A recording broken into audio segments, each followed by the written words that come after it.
And so can I eat bad and still lose weight? And I mentioned that you said you're removing all bad foods. I love the enthusiasm. Love it. Has it ever worked for you before?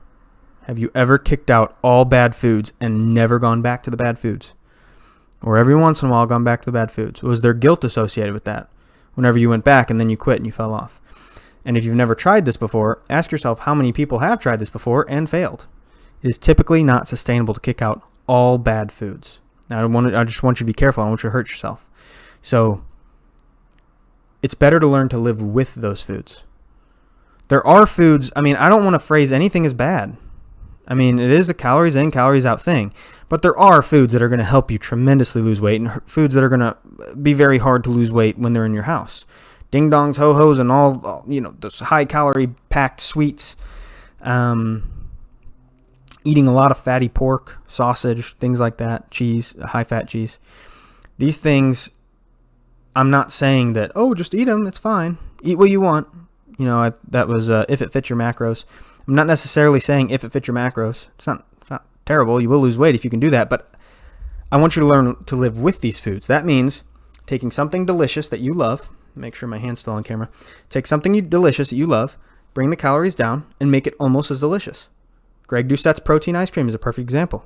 I recommend that guy's cookbook. Link in the description. I do not sell it.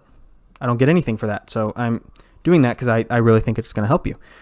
So taking a delicious food, reducing its calories, but still making almost as delicious. That's how you live with those foods. Remington James says he truly believes you can satisfy any craving as long as you do it in a smart and you do it in the right way. Something like that is what he says. So true.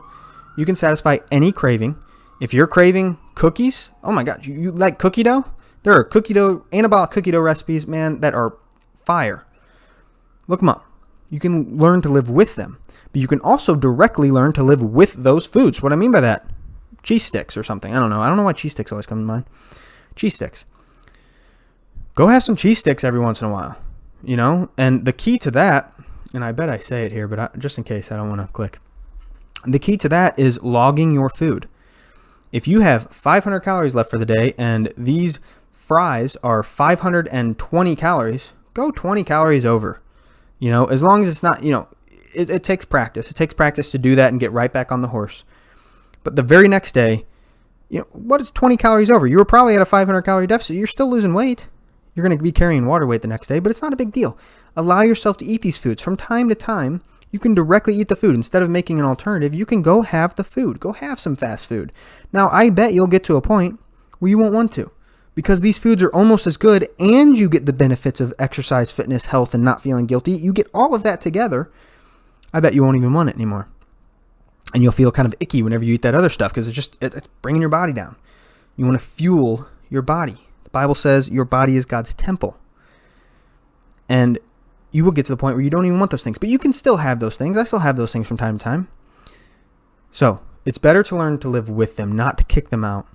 Bring them into the circle. That's Coach Greg. That was what I was just saying there. His circle diet is take this food that is delicious, that you can't stop eating because it is way too delicious and way too calorie dense, and bring it down here. Still delicious, but there's so much of it, you can stop eating it because it's hard to finish all of it.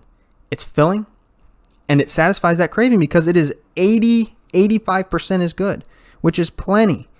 I'm not talking about taking a muffin and making a muffin out of, something, and when you eat it, you're like, if I'm being honest, this sucks. I'm not saying that. I'm not saying to, start enjoying things that suck. I'm saying make things delicious. It takes a lot of intentionality, and Coach Greg's cookbook is a great way. You can skip a lot of your experimentation. His cookbook is awesome. So, highly suggest that. Allow yourself to splurge a little. Level of maintained sacrifice equals level of sustained physique. So if you allow yourself to splurge, allow yourself to have those actual foods instead of making alternatives sometimes. The more you are able to maintain not having those though, alcohol or whatever, the higher of sustained physique you're able to sustain, or a nice physique you're able to sustain.